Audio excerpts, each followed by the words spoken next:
Church of the Good Shepherd since November of 1999, and I am the Director of Youth and Young Adult Ministries here, and it's been a great experience, and I'm happy to be here. Okay, now how did you come to Good Shepherd? What made you come here? Pastor Phil Wood, who was the current pastor, had hired me to be the youth director.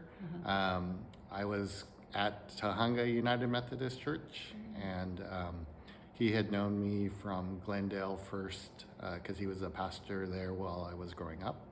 And so he hired me to come in and be the youth director, and so that's basically how that happened. Okay, so were you familiar with the church or the people here before you were hired? I was. I was involved with the California Pacific Conference and the Pasadena District at the time, and so we did a lot of district events. And so I had actually been to here for a while. And in 1998, I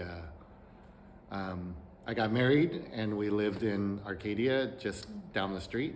And so Phil had known that was the case, and the current youth director, Craig Renfrew, was moving on, and so he had asked if I was interested. Oh, okay. Was it an easy decision to? I wouldn't say it was super easy, partially just because I had been at Tahunga for about 7 years, and so I think that part was a little bit tough, but it was easy in the sense that it was close to where I was living, and it's a beautiful church. Oh, okay. Did you say you were doing the youth at Tahunga? Yes. You were, okay. Yeah. So tell me about your call to youth ministry. Is it a call? Yeah, I would say like a lot of it was we had a very good youth director growing up, and a very close youth group at Glendale First. And I think that I felt that working with youth was what I wanted to be involved with as far as the church was concerned. And so the youth director, Paula Fever, at Glendale First gave me an opportunity to help out with them. And then I also helped out with the summer camps. And because of that, I was able to get to know a lot of the youth. And when an opportunity opened up for me to be a youth director, Glenn Hayworth, who was at Tahunga, was the first person who gave me that opportunity. And that's what made it hard to leave him, because he was the one that believed in me enough to give me a job. And I wouldn't say the job was money driven. It was more he believed that I could do something, and so giving that opportunity felt very important to me. What was the church like back in 1998? What was the culture like? I would say it's a very vibrant family feel. The church is similar to what it is now. We had a lot of people. We had 2 services, and then we also had a Chinese congregation, and the Chinese congregation had a Mandarin service and a contemporary service. And so my task coming in, or one of the things that they were hoping that I could help with, was to bridge the youth of the Chinese congregation and the Anglo congregation together. And so I worked a lot on that coming in. Oh, okay. What would you say your stamp was like? What did you bring? I think the one thing that I was able to help figure out was my ability to play piano was one of the areas that I felt I could fit into Good Shepherd really well. So working with Janice, I had asked Janice if she'd be willing to let me come in as an accompanist. so that I could get to know the youth who participated in choir better. And Janice said that'd be great. And we started the cabarets together in 2000. And so we've done one every year since then.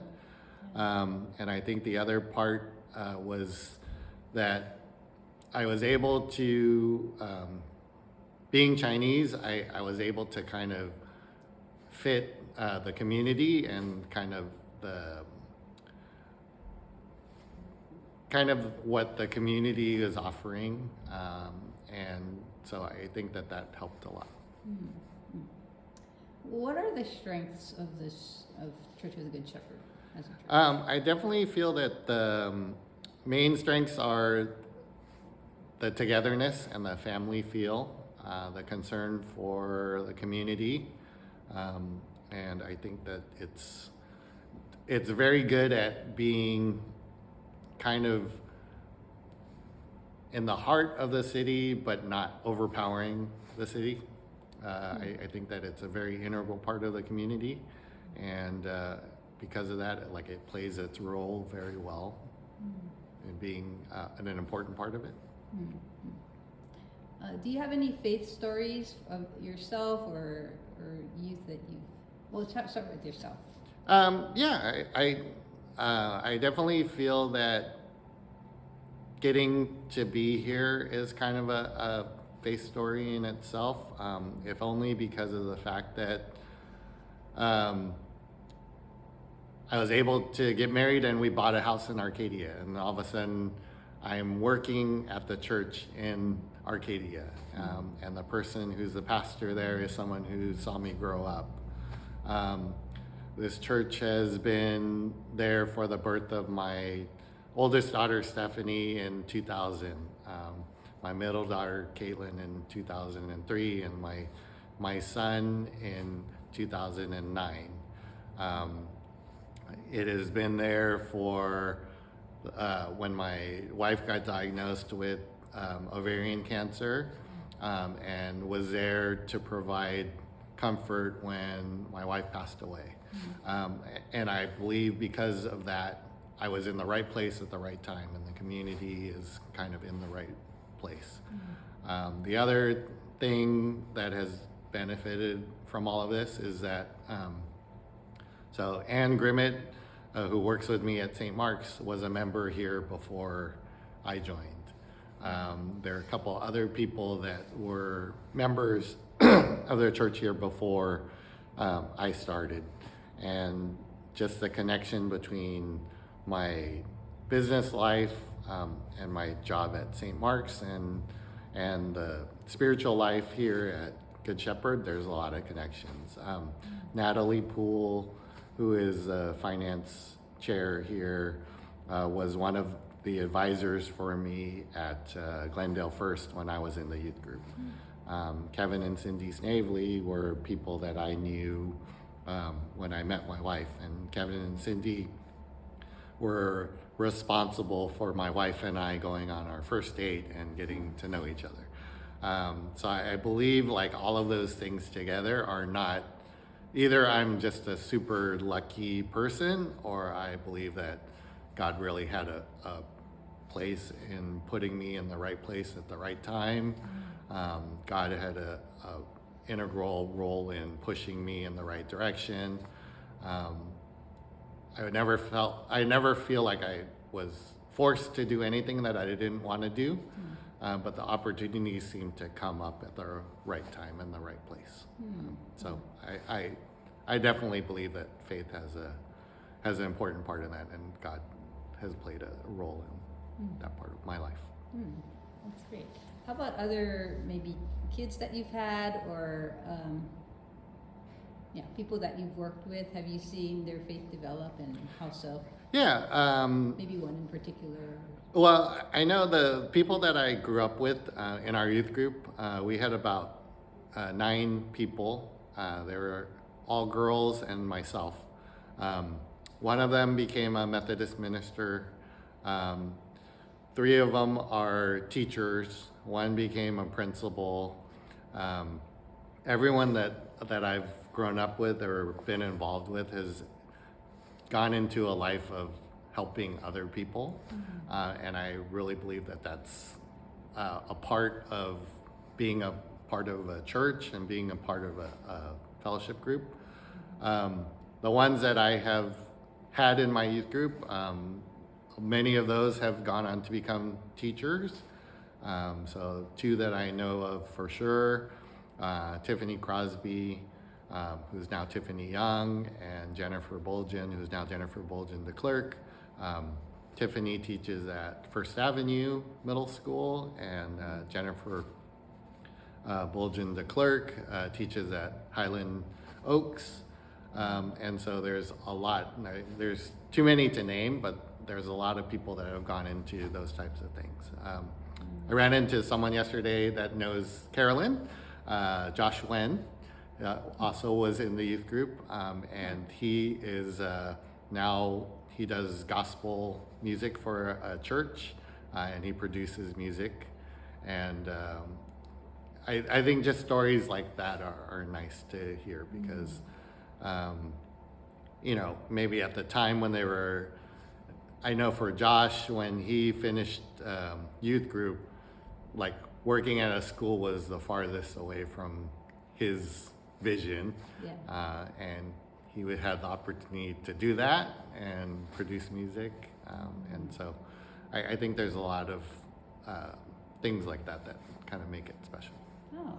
Oh, that's neat. Yeah, because he saw, when he saw me yesterday, he said, "Oh, I saw you work with Neighborhood Music Store," and then I told him, I said, "Oh yeah, Carolyn." He said, "Oh yeah, I worked for her." Yeah. And I told her that you're at here now, Yeah. and he said, "Oh, that's great. Say hi to her." Oh, Yeah. yeah, great guy. How do you experience God? I definitely experience him through the people that I come in contact with. I strongly believe that